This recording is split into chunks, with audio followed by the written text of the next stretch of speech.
I'm standing here on a Roman road from about 2,000 years ago. You can see the pillars, you can see where the shops were. It was after the Bar Kokhba rebellion, which was defeated in 135. The Romans decided to destroy all traces of Jewish life. They flattened the city, they rebuilt it as a Roman siege camp, 1 mile square, with 2 major roads crisscrossing it, Cardio Maximus being one of them. That's how it became the 4 quarters of Jerusalem, as the 2 roads going back and forth.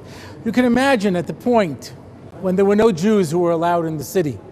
You can imagine as you saw all of the grandeur of Rome, what it would have taken for a Jew to decide to keep going. Why keep Judaism alive? Why remain a Jew? With all of the oppression and all of the difficulties, there had to be something that made a person ask that question, why should I be a Jew? I want to deal today with a very simple question. And you should know that simple questions are always harder to deal with than hard questions. That's one of the reasons small children are so annoying. You know what I mean? Because they keep asking easy questions. Why this? Why that? After a while, we get old enough that we know that it doesn't pay to ask simple questions because you're not going to get an answer. So instead, we have a tendency to ask more complicated questions that are based on assumptions after assumptions. In general, you should know magicians have a very difficult time dealing with small children because everyone knows that if you see, you take the coin and you move it to the other hand, everyone knows the coin should be here, but the little kid didn't figure that out yet, he doesn't have the assumption. So he looks over here, which is of course where the coin is, He doesn't understand, those assumptions aren't there yet. After a while, we learn just to start to, assume things without asking so many questions. But in general, easy questions are harder to answer than hard questions. So being a simple guy, I want to ask an easy question. It's a simple question, and as such, it is the most difficult to answer. And I want to introduce it the way we always do, with a story from the Torah and with an explanation from the Chachamim, from the sages, in order to try to be able to put this into context. Abraham's the first Jew. He makes his first appearance in Parshas Lech Lecha, in the story where God comes to him and tells him to go to the land of Israel. But he makes a cameo appearance at the end of Parshas Noach. At the end there, when it's listing the 10 generations from Noach to Avraham, from Noah to Abraham, it says that the 9th generation is Terach. And we're told about the family of Terach. It says Terach has 3 sons, Avram, Nachor, and Haran. And then it says Haran dies, al pnei Terach aviv. Al pnei, he dies on his father's face. I would say it's safe to say he didn't actually die on his face. That would be somewhat messy. So what does it mean he died on his father's face? So pnei, which is face, can be understood in 2 ways. Lifnei, which is before, which is facing. I'm facing something, it's before it. Yeah, he's before me. Or mipnei, because of, or I guess as we'd say in English, in your face. Yeah, because of. It could mean 2 different ones. And Rashi, the famous commentary from 1,000 years ago, brings a medrash from 2,000 years ago, and to explain this, the first one he takes simple. It says he died al pnei terach aviv, on his father's face, means in the lifetime of his father. Or he brings a medrash that says he died because of his father, and it's a story that we're all familiar with, of course. It's a medrash that tells us the story of the early years of Avraham. Yeah, it tells us Avraham's father Terach was a idol worshiper, but not merely an idol worshiper. He manufactured gods. That's what he did for a living. How's business? Thank gods, right? That's what he did. You wanted a god, you went to Terach and son, and he'd make you a god. You want a money god, you want a power god, you want a love god, you want a basketball god, whatever you want, they make you a god, to meet your needs. Yeah? So one day, Avraham is sitting there looking around, and he says, 1 second, how can he be God, and he be God, and he be God? They can't all be God. There must be one all-powerful God. This is obviously going to be bad for business. Yeah? So how do you explain it to your father? So he waits till Terach goes to a God convention, leaves Avraham in charge of the shop. Avraham takes a big sledgehammer, walks around, and smashes all of the idols, except for one big guy. He sticks the hammer in his hands and sits down at the table, waits for his father to come home. His father comes home, finds his business has been destroyed. He says, Avraham, what did you do to me? He says, Dad, it wasn't me. You should have been here. It was the most unbelievable thing. All the gods started fighting. This one said, I'm the most powerful. That one said, I'm the most powerful. The big guy there said, yeah, I'll show you. And he took the sledgehammer and he smashed everybody. So Terach says, Avraham, what are you talking about? They can't talk and they can't move. And Avraham, being the first Jew, extended his thumb and said, if they can't talk and they can't move, then why do you pray to them? Devastating theological question. How do most parents respond when their children ask them devastating theological questions? Take them to the evil king Nimrod. Today they put you in therapy, but the concept is essentially the same. We parents don't like devastating theological questions. Yeah. So he brings him to King Nimrod, who is the head of all the idolatrous cults, who asks Avraham that famous question that young people have been asked for millennia. Kid, why can't you be like everybody else? Just pick a god and worship him. He says, well, I'll tell you what the problem is, Nimrod. There are so many gods. I don't know who to choose. So he says, well, you could choose my God. Who's your God? My God is fire. I worship fire. He says, why? Because fire burns and destroys everything. So fire is power. And I love power. I worship power. So fire is my God. Okay, difficult guy to get along with. And Avraham says, fire is your God? Yes. Because fire is power? Yeah. Then why don't you worship water? It's so powerful it can put out fire. Nimrod says, okay, kid, good point. I'm open-minded. No problem. From now on, everybody, we worship water. Water is our new God. Mayim. Everybody got to pray to the water God. Avraham says, wait a second. You're praying to water? Yeah. Why? Because water is so powerful it can put out fire. He says, then why don't you worship the clouds? They're so powerful they can create water. It's okay, fine. We'll pray to the clouds. Wait a second. What now? Clouds are power? Sure, we established that. They bring the water. Well, then why don't you pray to the wind that's so powerful it can blow away the clouds? Nimrod said, okay, kid, I see where you're heading. I'm going back to fire, right? And he builds a big furnace. Some people have no sense of humor. And he builds a giant furnace. And two guys grab Avraham and says, okay, wise guy, your God is so powerful, let him save you for my God. And they lead him over to the furnace and scene change to his brother Haran, who is watching this scene unfold. And Haran has fallen under Avraham's influence. Haran has become a monotheist. And he knows that he's next. And he's watching this scene unfold. And he says in his heart, nobody knows this. This is just inside of himself. And he says, if Avraham comes out of that furnace alive, then I'm declaring myself for God. But if he dies, I'm switching sides and going over to Nimrod. Right? That's it. They take Avraham, they throw him in the furnace, and a miracle. He doesn't die. His clothes don't burn. His hair doesn't singe. The crowd is very impressed. Through the midst of the flames, he says, can I come out now? They said, sure. Comes out, brushes off a little soot, a smattering of applause, and then Avraham sits to the side. And now they turn to his brother Haran and say, okay, whose side are you on? And he says, I believe in the one God. I believe in the God of Avraham. I'm a monotheist. They take him, they throw him in the fire, and he dies. The end. And that's what the pasuk means, says Rashi. Al Pnei Terach Aviv, because of his father Terach, he died. That's the end of the story. Now, there's an important point, and it's unfortunate that this point is not understood more. We are not reading Rashi because we want insights into 1,000 years ago. We are not learning the Medrash because we want insights into 2,000 years ago. We are not learning the pasuk because we're looking for insights into 3,000 years ago. It's the Gemara in Ksuvos, where they're discussing Takanas Ezra. Does it apply? Does it not apply? And the Gemara says, what difference does it make? Why are you arguing about this? It doesn't, if it's not around anymore, Mada Hava Hava. That's history. Well, we're not studying history. If we're learning a pasuk, or we're doing a mitzvah, or we're learning a Rashi, it's because it has relevance to my life today. And if it doesn't, then I wouldn't be learning it. And this is one of the probably the biggest problem with Jewish education is that people don't appreciate the fact that what we're learning has got to be relevant to our lives. It has to make sense to us.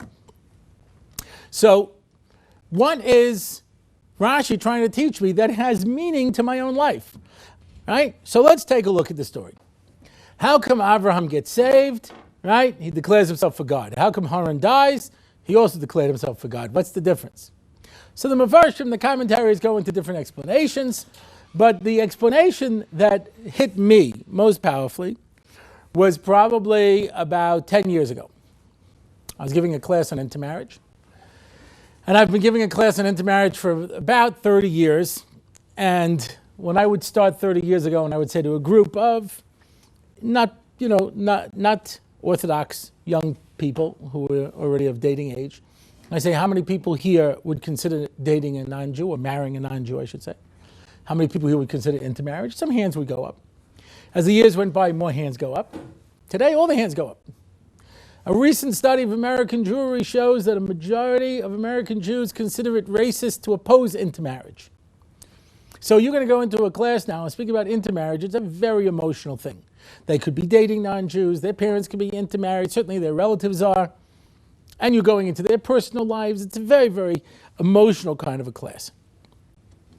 So I start giving this class. I'm 5 minutes into the class, when all of a sudden this girl bursts into tears and runs out of the room. Now I was shocked, because it usually takes me a half an hour before anybody bursts into tears and runs out of the room. 5 minutes was a record. So I spoke to her after the class to find out what I said that upset her so much so I could use it again. And because it's a tough class. And she says to me, no, it's not you. And I said, too bad. I said, what is it? She says, well, I come from a traditional Jewish home. I said, what does that mean? I said, we went to synagogue on the high holidays. I had a bat mitzvah. My mother belonged to the sisterhood. We had a Passover Seder. We had the electric menorah in the window on Hanukkah. A strong Jewish background. And the one thing that I knew is I would never intermarry because my Judaism is so important to me. Fine. So I went off to high school. I dated some non-Jewish boys, but I knew nothing would come of it because my Judaism is so important to me. Fine. I went to university and I dated some non-Jewish guys. I met this one guy. I dated him for about 2 years, and then I fell in love. Now, for the benefit of the gentleman here who may not speak girl, she did not say that. She didn't say, and then I fell in love. She said, and then I fell in love. Now, I will translate for you the difference. You see, because men speak in order to convey information, women speak in order to express emotion. John Gray, men are from Mars, women are from Venus, right? It's much more of an expert on marriage than I am, because I've only been married once. He's been married 4 times. So he knows a lot more about it, obviously. But so John Gray says that you can just listen to the way people speak. When you ask a man to do something, he says, no problem. We see this as a task. We see this as a challenge. No problem, Captain. You know what I mean? When you ask a woman, she says, it'll be my pleasure. It's a whole different thing, you know what I mean? So she says, I'm dating this guy for 2 years and I fell in love. Now, I understood what she was trying to say. She says, it's not my fault. I didn't mean to fall in love. It happened by itself. I can't tell you how many times I talk to people who are going to intermarry who tell me the same thing. I wasn't planning on falling in love. Of course not. Nobody plans to fall in love, I'll be halfway through a class. I said, how many people now are intermarried? No hands go up. I said, how many of you will interdate? All the hands go up. I said, could you explain that one to me? They said, well, it's just a date. I said, do you know anyone who got married without dating? Did any of your parents get married without dating? All the years I'm doing this, one guy raises his hand. I said, your parents got married without dating? They said they're Hasidish. I said, what are you doing in an intermarriage class? Do you Feivel Banish take Christine O'Hara to be? Do I break a glass? No, we don't do that here. I said, okay, for the non-Hasidic community, any of your parents get married without dating? Nobody plans to fall in love. Very often you hear parents talking, your father, I don't know, I don't like the way he looked. His nose was kind of funny. He didn't know how to dress. But after a while, you get to like him, all the things that make for a strong Jewish marriage. But, let's face it, nobody plans to fall in love. So I say to someone, I said, what do you do if you're dating a non-Jewish person, you fall in love? So one of the guys, because, when it comes to relationship, guys are deeper and more emotional. So one of the guys says, if I find myself falling in love, I'll break it off. I said, invite me. I want to watch this. This should be great. Christine O'Hara, yeah, I can never see you again. Why? Because I'm starting to love you. Isn't that good? No. When this was a meaningless relationship, that's fine, but I'm starting to develop some actual emotions, so bye. I said, I don't think even you're that shallow. He turns to his friend. He says, what do you think? He says, yeah, you're that shallow. I can see that. Anyway, back to my story. So this girl says to me, I'm dating this guy for 2 years and I fall in love. I said, yeah. I said, well, I knew I would never intermarry because my Judaism is so important to me. So I said, if he converts, I'll marry him.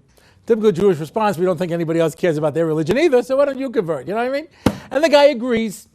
And they were conservative Jews, so they found a 6-month conversion course. And in the meantime, she relocates to his city. They open up joint bank accounts. They set everything up. They're planning for the wedding. Finally, the course starts. He's halfway through the course. He says, I can't go through with it. She says, what do you mean? He says to her, I didn't realize my Catholicism meant so much to me. I didn't realize my mother would be so upset. I can't go through with it. If you want, I'll marry you the way you are. If you want, you can convert to Catholicism, but I can't go through with this. And so she looks at me with tears in her eyes and she says, and that's why I broke it off. And that's why this is so emotional for me. And I said to her, why did you break it off? Now, for those of you who are considering a career in the rabbinate, that's the wrong answer, by the way, just in case you're wondering. If somebody tells you they broke up with their non-Jewish fiance, you're supposed to say, good for you, proud Jew. You understand? But that's the reason I never made it in the rabbinate. So I said to her, why'd you break up? So she says, what do you mean? Because my Judaism is so important to me. I said, what does that mean? The holidays. I said, I got news for you. You can be intermarried and put a menorah in the window. People do it all the time. You can be intermarried and have a Passover Seder. What does it mean? She says to me, I don't know. I said, well, then let me ask you a hard question. And it's a question Jews have had to answer too many times. What do you do if someone pulls out a knife and holds it to your throat and says, Jew, convert or die? What would you do? She thinks about it. She looks at me and she says, I would let myself be killed. And I said to her, Nebuch. Like all great Yiddish words, if you don't know what it means, there's no way to explain it. Too bad, a pity. Nebuch. I said, you broke up with the man you love. You're prepared to die for something, and you don't know what it is. And suddenly I realized, I think that's what Rashi brought the Medrash to explain in the Pasuk. Avraham Avinu was prepared to go into that furnace because he believed there was something in this world important enough to die for. Haran went into that furnace for one reason, because Avraham did. And if we gain nothing else today than this, I believe it's an important message. Don't go into a furnace. It is very hot and you could die, right? Whereas my mother used to say, if everybody jumped off the bridge, you jump off the bridge. You know what I mean? Avraham went in the fire, so you went into the fire? It's crazy, right? And yet, ask the average Jew today. Go to the average Jew and say to him, why are you a Jew? And the answer is, I was born that way. Why? Because my parents were Jewish. And why were your parents Jewish? Because their parents were Jewish. And their parents were Jewish. And their parents were Jewish. Tradition! Tradition! And if you ask me, how did it get started? I'll tell you, I don't know. Beautiful. That's it. Ask the average Jew, why are you a Jew? I was born a Jew. Why? I don't know. And if you were born a Christian, I'd be a Christian. If you were born a Muslim, I'd be a Muslim. You're born a Nazi, I'd probably be a Nazi. I'm really very easygoing. I don't like to think too much. Understand? This is what I was born, and that's what I am. Now, that's a pretty sad story. By the way, you could try this on your own. Don't believe me. Go out there and ask the average Jew today, why are you a Jew? And they'll tell you I was born Jewish. And if you're born Christian, would you convert to Judaism? No. I happen to be a Jew because I was born Jewish. If I was born Christian, I'd be born Jew. It's amazing. I was once talking to a couple who was going to intermarry. And they said, don't worry, we'll bring up the kids Jewish. I said, why? I said, why would your kids want to be Jewish? You don't want to be Jewish. That's it. If I was Christian, if you were Christian, would you convert to Judaism? No. Why should your kids? They have a choice. So that's a sad story, but I'd like to tell you a worse story. I always, if you can't say something positive, say two things that are negative, it equals the same. So this is a story in a major Orthodox synagogue in the New York area. I don't want to mention the community. And like most major Orthodox synagogues, they have a youth program. The major purpose of the youth program is, of course, to keep the kids out of shul. So otherwise the kids run around and they make noise and then the parents can't hear themselves talk. Daven, sorry. So, sorry about that. So you get a bunch of teenagers who haven't davened anyway in about 4 years, and they take the kids downstairs and they read them stories and they have relay races and they give out treats, and everyone has a good time. But you want to try to do something for the teenagers, right? Now these kids are going to the finest yeshiva day school, high schools in the New York area. You have a very busy double program, a very full day. They come home late, they have homework, they have lots of stuff to do. The only time that is really downtime in their week is Friday night because, their families all keep Shabbos and keep kosher, so they have that downtime. So comes Friday night, they would make an Oneg Shabbos. It's really basically just a social get-together, but you can't call that because we're a quality youth program, so you have to bring in a speaker. Now, these kids want to hear a speaker like they want all their teeth pulled out without Novocaine. Nobody wants to hear a speech, So I've worked with a lot of these youth programs. The first speaker of the year is always the synagogue rabbi. I say by way of introduction, this is not your rabbi. I never met your rabbi. I don't know why people seem to think I'm making fun of their rabbi. I made up this rabbi. I don't know who he is. Anyway, the synagogue rabbi comes to speak. Shabbat Shalom to all the young people gathered here tonight. This week's Parsha is a story of the ages. It is a story of courage and of pathos. It is a story that I believe would touch the lives of all the young people here tonight. And one by one, everyone falls asleep, Now, I've been in education for many years, and there's just a fact that everyone knows. Girls are nicer than guys. When a girl falls asleep in a class, she always feels guilty. She pretends she's thinking. It's like, Guys just throw their head back. Soon the whole room is sleeping, then the rabbi falls asleep, About 10 o'clock, the mother wakes everybody up and sends them home. It's a big success. But you can't bring the rabbi every week because he has to put his own family to sleep. So the job of the youth director is to find somebody who can keep the young people's attention for the allotted amount of time, which is 6 to 8 minutes. If God was to reveal himself as he did on Mount Sinai, he could get 10, 1 minute for each commandment, but that's it. You know what I mean? Otherwise, it's 6 to 8 minutes, talk fast and get out. So they always have the same cast of characters. They bring a doctor doing research into disgusting diseases. Always interesting, Look at the fungus growing in his mouth. Is that horrible? Here, pass that around, Look at that leg blew up. Is that horrible? Here, I brought an actual human hand. Here, pass this around. You know what I mean? That's good. Gross out the teenagers. Everyone enjoys that. Oh, they'll bring a lawyer to speak about some case in the news that nobody cares about, but you'll pretend to listen because you're going to ask him for a job one day. So, excited look. They'll bring a local business leader to speak about business ethics and other oxymorons like military intelligence. Anyway, but now it's March.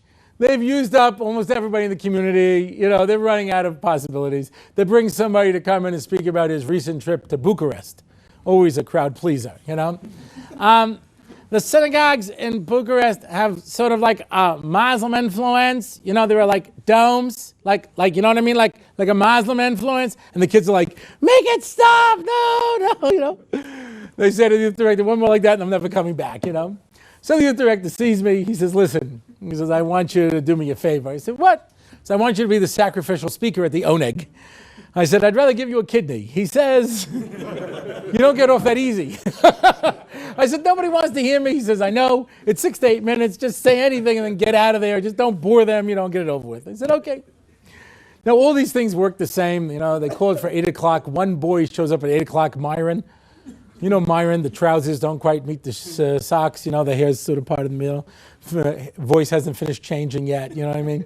Comes early, helps the mother set up. Can I bring out more chips, Mrs. Berkowitz? Okay. He stays. Everybody else is waiting outside because every teenager knows that if you show up too early, everyone knows you have no life.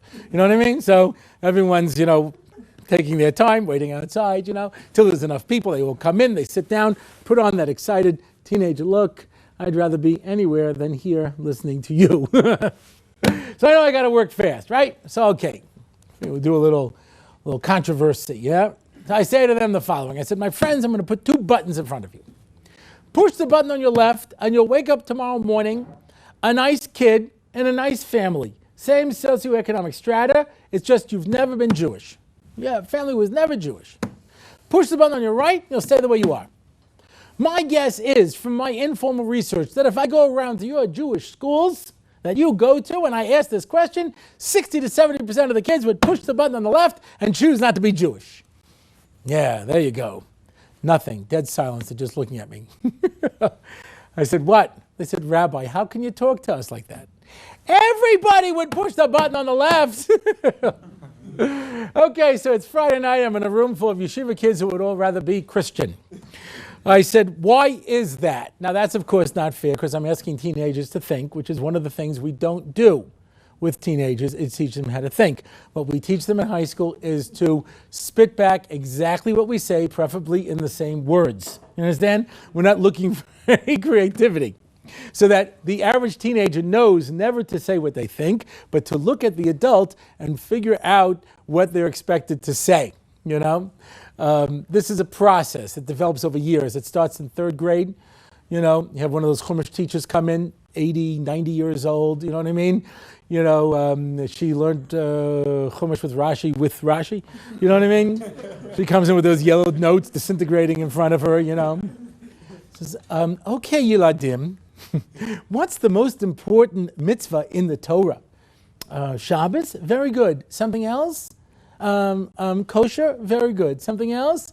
Chesed, oh, very good. Now what's happening is, of course, is that one of the brighter of the species figures out, this lady doesn't really care what I think. We're playing a game. Can you guess what I wrote in my notes? So everyone starts looking around for clues, you know? Oh, it's Parshas Vayera. Yes? Hachnosis Orachem? That's right. What's your name? Steve? Let's write that down. And where do we find this mitzvah best illustrated? Steve, the story of Avraham and the angels? That's right. Now let's read it in. Now, by the time we reach high school, everybody's caught up. Everyone knows that no teacher's really interested in what you have to say. You know, it's just a game, you know? And that's why people learn to play the game better or worse, you know? It's like if you know you have a teacher who loves the Kli Yakar, you know, you run home, you look it up. Any questions in this pasuk? Yeah, how come it says do you know the Kli Yakar asked that question? Really? I am so humble. No teenager, if that's what you're thinking. I mean, gosh, if you ever listen to people going for their interviews for yeshivas or seminaries, you know, why do you want to come here? I'm looking for a place where I can grow. Everyone says the same exact line. I have a friend of mine, he has a seminar, you know, so it's like the 19th girl came in, you know, looking for a place where I can grow. Why, what's wrong with you now? Nothing. Then what do you have to grow for? I don't know. So it's amazing. They look you up and down. They try to figure out what they're supposed to say, you know? So anyway, I'm with all these kids. They don't want to be Jewish. So I said, why is that? So they're looking at me. Uh-oh, what does he want me to say? I said, all right, I'll make it easy for you. You hate being Jewish. Oh, you can't say that. It's true, but you can't say it, you know? So this one girl raises her hand. She says, it's not true. I love being from. Shabbos is the only day I get to sleep. Now that says everything right there, as far as I'm concerned. I once heard a from person, teenager trying to convince a non-from person to keep Shabbos. They said, oh, it's great, you know. Your father comes home from shul, you know, you eat dinner together, he falls asleep at the table reading the paper, and you can be in bed by like 6:30. Oh, it's great. You open the window a crack, you know, so it's like a little bit, you know, cold, you know, and you're out. It's like being dead, you know, you're just like, you know.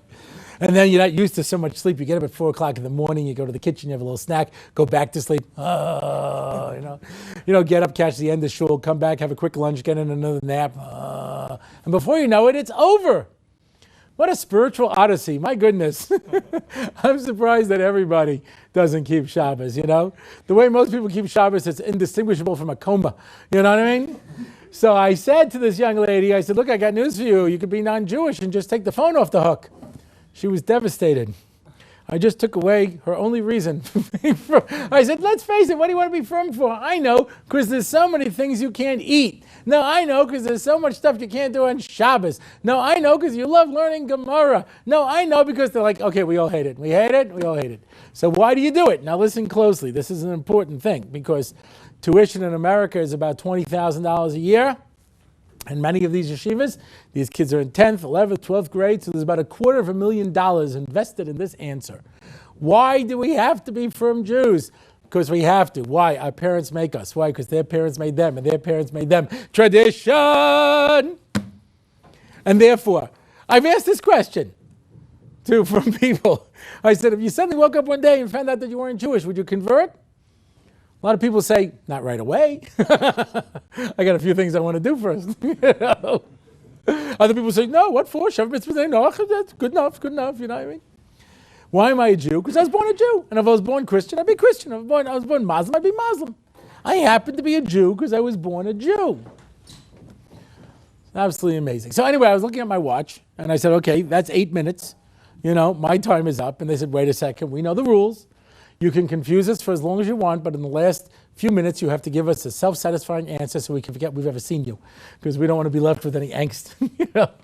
I said, well, come on, you guys all went to yeshiva. You guys all have quality educations. What's the reason that a person has to be frum? So one guy says, I know. This is why. Because otherwise, God will burn you in hell. Now, there's the first positive thought I heard. Sure, Kadosh Baruch Hu is going to burn you in hell forever, right? I asked somebody once, how do you picture Kadosh Baruch Hu? He says, a big frowning face in the sky saying, I'm going to get you.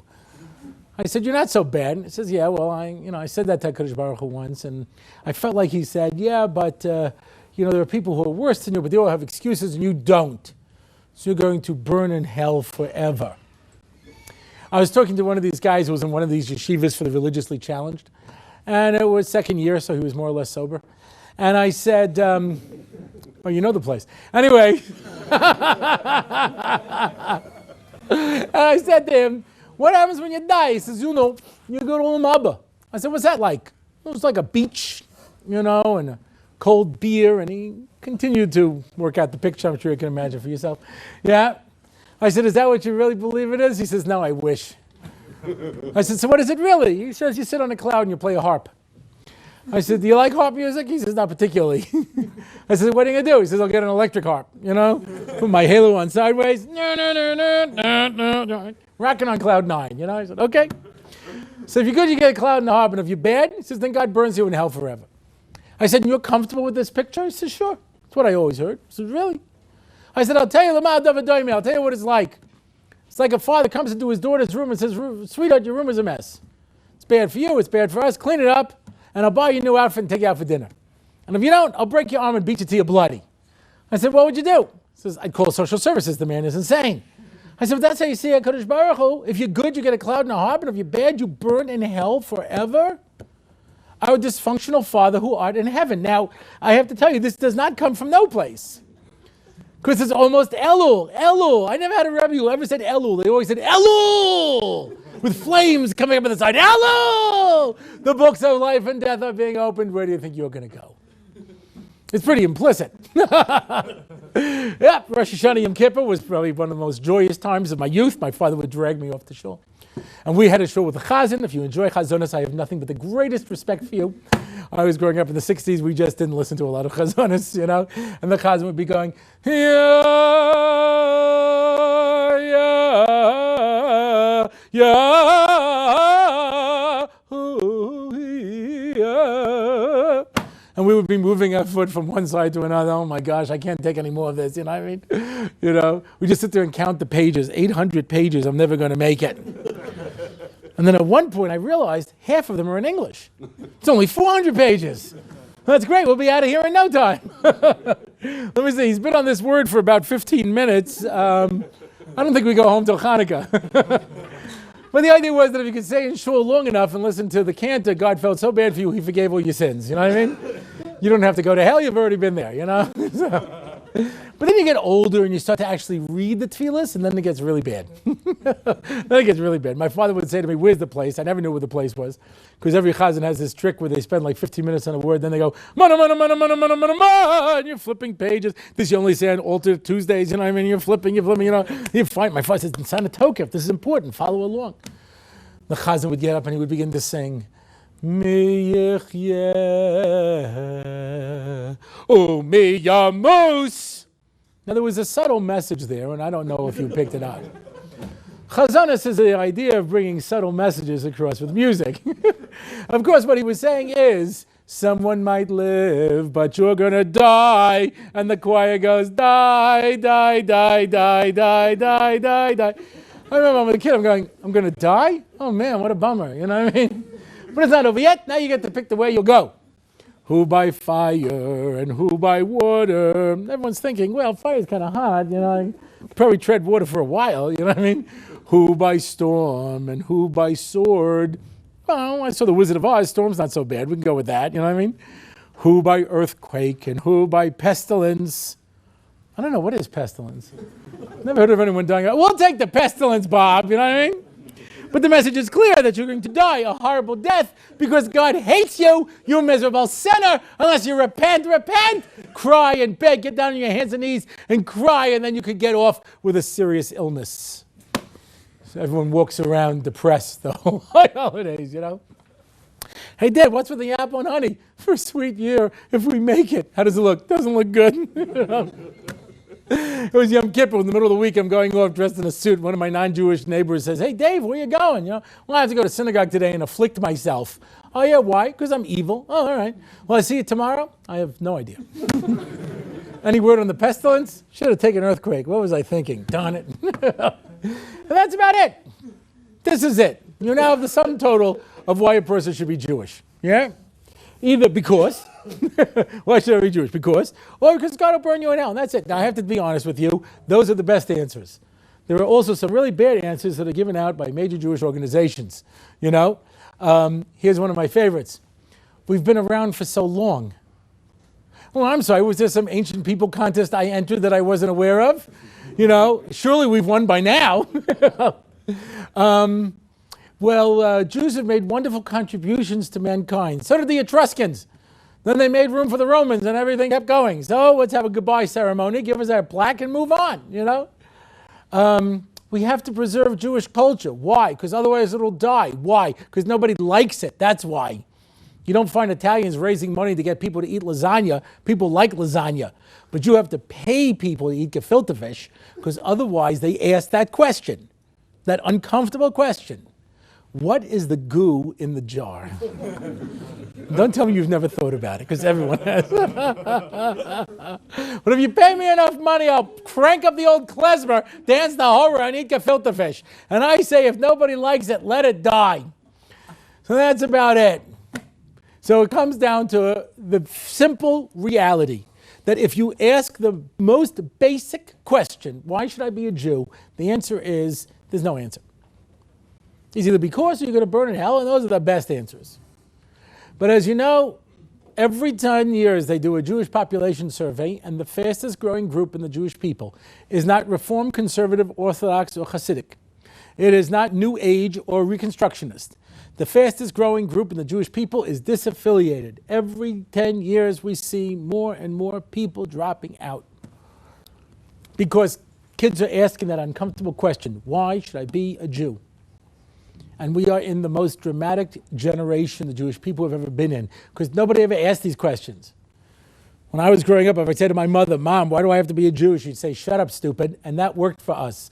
You know what I mean? That was good enough of an answer. If it got really bad, my father would say, "You want to be in the will?" So, I don't know, how much are we talking about? Yeah, okay. But today, you say to a kid, you know, kid says, "Why should I be a Jew?" You know, says, "Well, you were born Jewish." So what? I'm the first smart Jew in 3,000 years. I figured out I don't have to do this. He says, "Yeah, but then you'll burn in hell." I don't believe in hell. Then you'll really burn in hell. Hey, I'll take my chances. I'll be buried in an asbestos suit. You know what I mean? You know? And that's it. If there's no answer to the most basic question, the most fundamental question, why are we doing this? And this is the reason why, as we go across the Jewish people, you have to find that when you scratch the surface and you go down to the bottom and you ask, why are you doing this? It's either because, I don't know, I'm going to burn in hell or something like that. And if we don't answer this question, then everything, the whole foundation is based on nothing. So I want to try to address this question with the time that we have remaining. I know I built up the question strong enough to be able to give the answer. There's a lot of sources that I can bring to be able to answer this question. I'm going to quote Mesilas Yesharim. Why? Because I give an ongoing shir, and the recordings are available for download from RabbiOrlofsky.com. That's RabbiOrlofsky.com. This is really just an infomercial. So anyway, yeah. So I want to bring the Mesilas Yesharim. The Mesilas Yesharim was written by Rav Moshe Chaim Luzzatto at the beginning of the 1700s. The purpose of the book is to teach you how to become perfect. I finished it a number of times. Got stuck on humility, but after that it was a breeze. Yeah? And to be able to reach the highest spiritual levels, just give you the first 2 lines of the book, that's it. Yesod HaChasidus v'sharash ha'avoda t'mima hi. The root and foundation of all religiosity, of everything is, she is bara v'yis amitel ha'adam, is that it has to be clear to the point of truth. Ma chovaso ba'olamo. Why are you alive? That's the first question. And he says, this is the foundation. Without this, you don't have anything. Why are you alive? What are you doing in this world? Such a simple question, so hard to answer. I was talking to a group of young Jewish men in their 20s about marriage. I said, when you get married, you have to make sure that the two of you have the same goals in life. Does anybody here yet know what their goals in life are? So one guy raises his hand and he says, I do. I said, what's your goal in life? He said, I'm going to be a dentist. I said, that's not your goal in life. He said, sure it is. I said, no, it's not.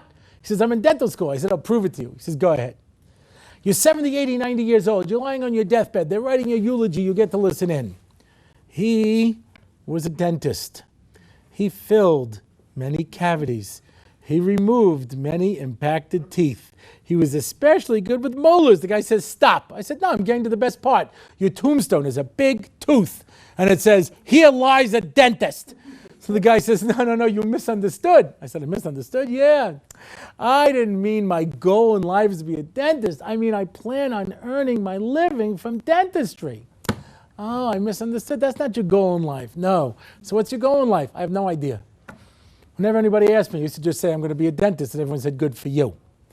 Because that's the answer most people are given. Go to university, learn a profession, get a job, make money, get married, buy a house, have kids. Happy life. That's it. Now a person's 45, he's got the house, he's got the car, he's got the kids, he's got the job. Now what does he do? Now you just get old and die. We have nothing else for you to do. You know? Some people figure out they can play twice. You know? They get divorced, they get another wife, another job, you have more kids, and they go around the board a second time. You know what I mean? Most people are not that dramatic. They're content to have a midlife crisis. I've already passed the midlife crisis point. I saw friends getting midlife crises. They suddenly wake up one day, I'm an accountant, I live in the suburbs, I don't know if I want to do this, I don't know if I want to get married, I don't know who I am, I have to find myself. You know? They get the little tight silk shirt, little gray grizzly chest hair sticking out, you know, and they get themselves a sports car, but they need someone to help them into it because they're not so flexible. So these people on the dance floor, barely alive. Yeah, it's like, that's a great move. It's my back. It's pretty depressing to watch, but don't worry. Eventually they give it up and they're content just to be old. They start wearing their pants up to here. They get the orthopedic sneakers, take about 20 minutes to sit in the chair, and fall asleep a lot. That's mostly what they do. You move into my age group, that's what we do most of the time, we fall asleep. Middle of a conversation, reading the paper, whatever it is, we just fall asleep. And we always deny it. No, I wasn't sleeping. I closed my... I'll see you later. No, I'm up. They just keep sleeping until they don't get up. And that's about it. When you get to be my mother's age, she should live and be well, she's 82, you reach the ultimate status symbol, which is comparing medications with other elderly people. That's the best. What do you take? Oh, I take that too. How much? I asked you first. How much? 10 milligrams? I take 50. I'm sicker than you. The more medical science struggles to keep me alive, the more inherently valuable I am. And that's it. The most important question, why am I alive? Most people can't answer. What are we doing in this world? Here's the Mesilas Yesharim's answer. Why were we created? We were created we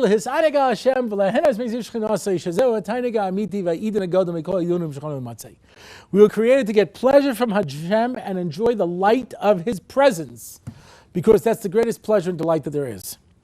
I read this once to a group of yeshiva guys. I said, what did he say? Why were we created? They said, to serve God. Nope. Listen again. We were created to get pleasure from Hashem and enjoy the light of the Shekhinah, because this is the greatest pleasure that there is. Why are we created? To get the light of the Shekhinah. Wrong. I heard light of Shekhinah. Right. Now listen to the whole sentence. Understand? It's a little tricky. To enjoy Hashem and get pleasure from the light of the Shekhinah, because that's the greatest pleasure that there is. Or to put it in other terms, we were created for X. Why? Because X is the greatest pleasure that there is.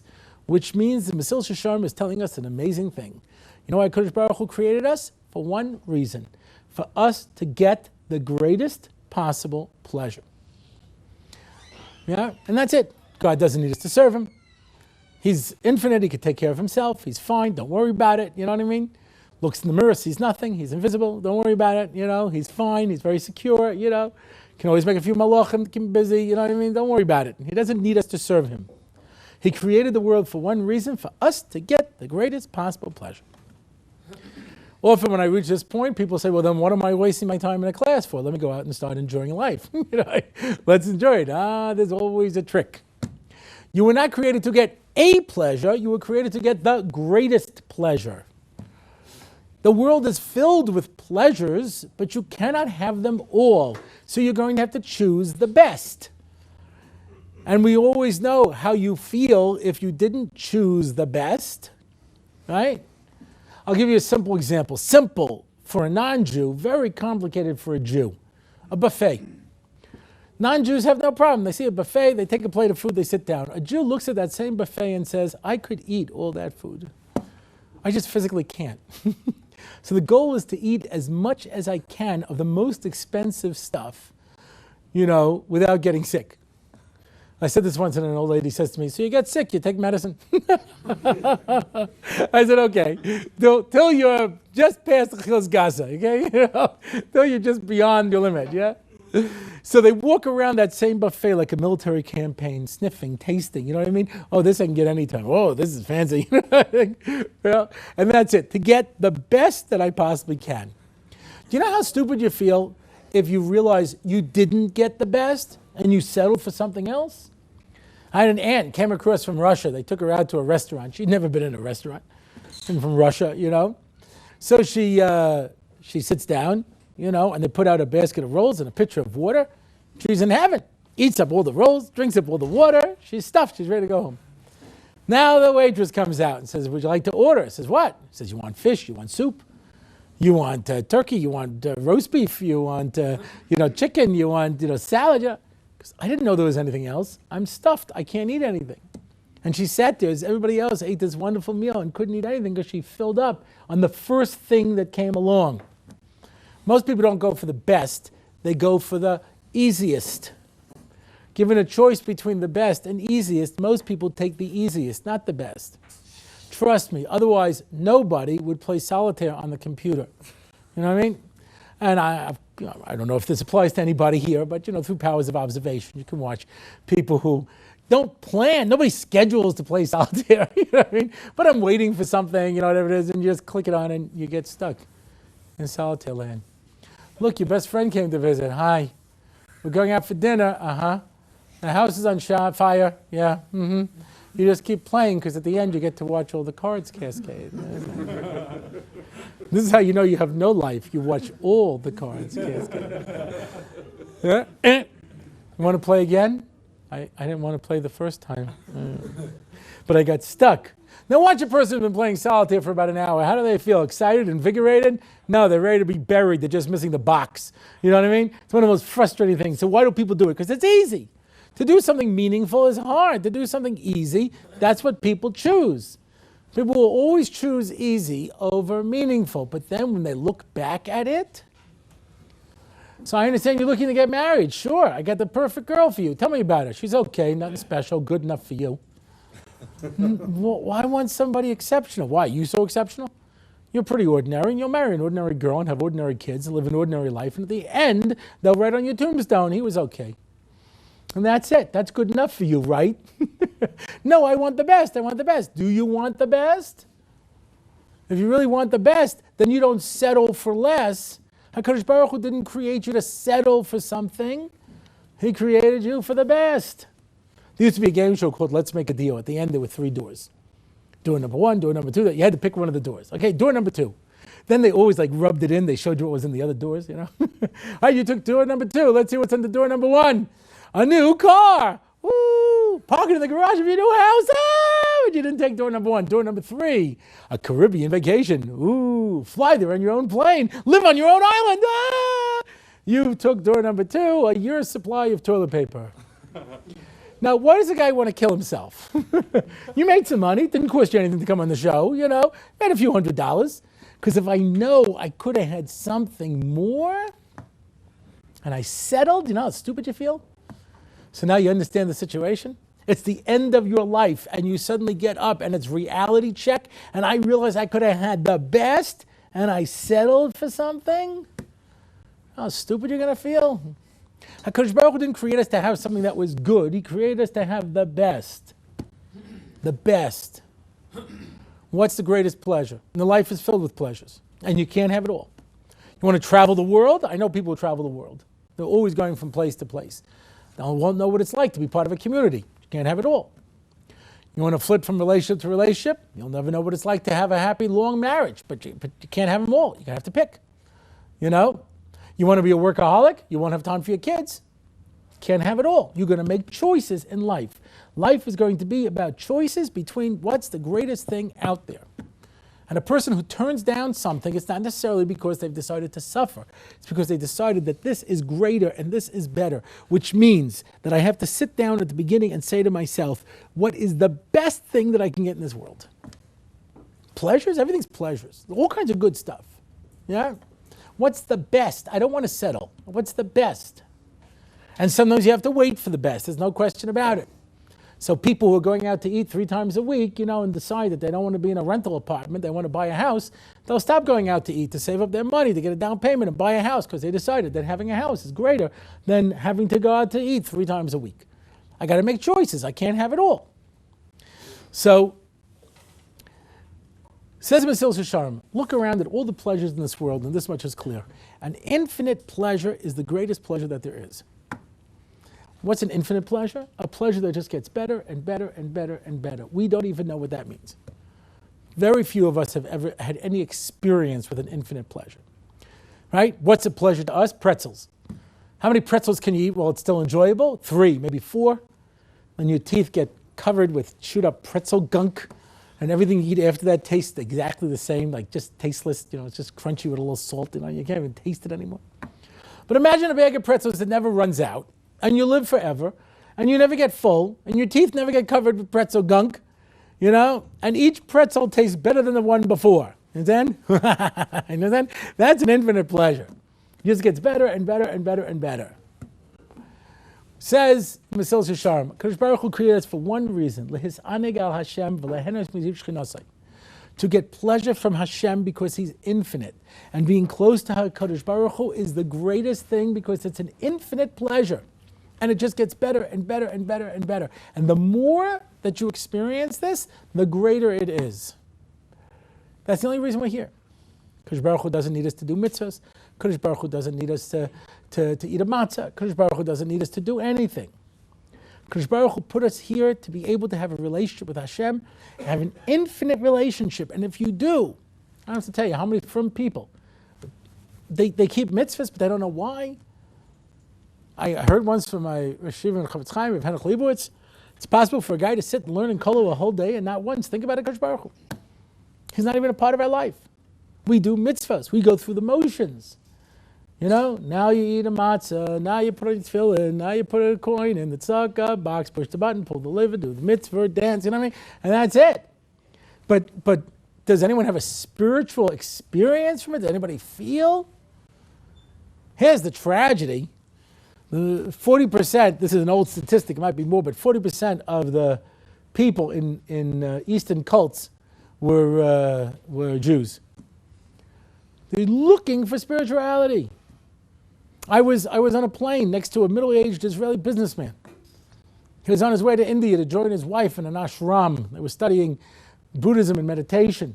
I said, did you ever think of Judaism? He says, what does Judaism got to do with spirituality? Judaism is about doing mitzvahs. You do commandments, you do ritual. That's the tragedy. We see a Buddhist come in and say, I will teach you how to meditate and reach nirvana. We're like, oh, wow, that's so cool, you know. And a Rav comes in and says, I'll teach you how to daven with kavanah. We're like, oh, gosh. Yeah, I know what that means. Adon olam Hashem alach v'nema v'hoya Hashem. Well, it's such a spiritual experience. Most davening is so incredibly spiritual, you know. But most people don't even know that's the goal. Most people don't even know that the purpose of Shabbos, the purpose of davening, everything is there to get us into this unbelievable spiritual pleasure. And if a person understood that, then they would be living their lives differently. That's the only reason we're here, to get this infinite pleasure, and I have to stress this, not just when you're dead, in this world. Party till you die, and the party keeps going. You can get it in this world. Rabbi Yerucham says this, the Altav Slobodka says this, the Lev Elio says this, Volba says it, it's a half a dozen places. In this world, to be able to experience this unbelievable sense of ruchnius, tremendous spiritual pleasure. And that's the end result. At the end of the day, we have to ask ourselves, do you want to live in this world, or do you want to live in that world? A person was flying to England. He says, I was flying and the sky was blue, the sun was shining, and then I went beneath the clouds. I was in London for a week, I didn't see the sun once. At the end of the week, I took off, I got above the clouds, and suddenly the sun was shining and the sky was blue. I said to him, the sun was always shining and the sky was always blue, you just didn't know how to get above the clouds. The whole purpose of Torah and mitzvahs is one thing, to teach us how to get above the clouds. Or as I once heard somebody explain it, the half smile that plays on the lips of Gedolei Torah, where they're not quite here. They've lifted themselves up above the clouds. They're living in a world that's sunny when other people are in a world that's gray and drizzly. I'll leave you with these two thoughts. Rabbi Chaim Volozhin was asked by the Russian Minister of Education, at what age do you Jews start educating your children? And he said, 20 years before they're born. Because we have to decide, what message we're going to give our kids when they come to us and ask us, why should I do this? And I have to tell you, this question is being asked everywhere. Why should I do this? Why am I doing this? And people don't realize it because they don't go to the end and work themselves backwards. When my father passed away, so as the rabbi of the family, I was asked to write the inscription on the matzeva. Being a Kohen, I'd never been to a cemetery before, and I'm looking at all the tombstones, and I see all of them seem to say the same thing. I guess you get, a discount that comes with it's like when you buy a wallet and has pictures in it, it's like every tombstone, beloved husband, father, grandfather, it's like it's automatic, And I thought my father lived a somewhat unusual life, and I wanted to try to capture it. I'm not a poet, and I was spending time trying to write it down. And my brother wanted to have the unveiling already. And he says, where's the inscription? I said, I'm looking on it. I'm working on it. Finally, he said to me, how long does it take to write a tombstone? I said, it takes a lifetime to write a tombstone. We're right now writing that inscription that we're going to see. We're right now deciding what it is that we're going to look back on, the life that we're going to look back on.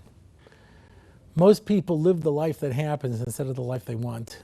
Most people just end up somewhere. They make the next decision, and then they're there. We're in a position now to decide what is the best thing in life and how do I get it. The Mesilas Yesharim says this world is like a maze. Everyone knows how you cheat at a maze. Go to the end and work backwards. So let's figure out what the best is, and that's what the Mesilas Yesharim is telling us. The best thing is this unbelievable ruchnius, this spirituality that comes from being close to Hashem, and then we have to work backwards and figure out, how do I get there? Let's face it, most of us have an idea of what we'd like people to say about us when we're gone, but most of us are not living that life. Most of us are not living the life that we want to look back on and remember. Let's look back now and say, what's the life that I want to look back on, and let me see how I can make this life into that life. Then we can find this power, and we'll have an answer to give to our children and grandchildren when they ask us, why should we be Jews? Thank you very much.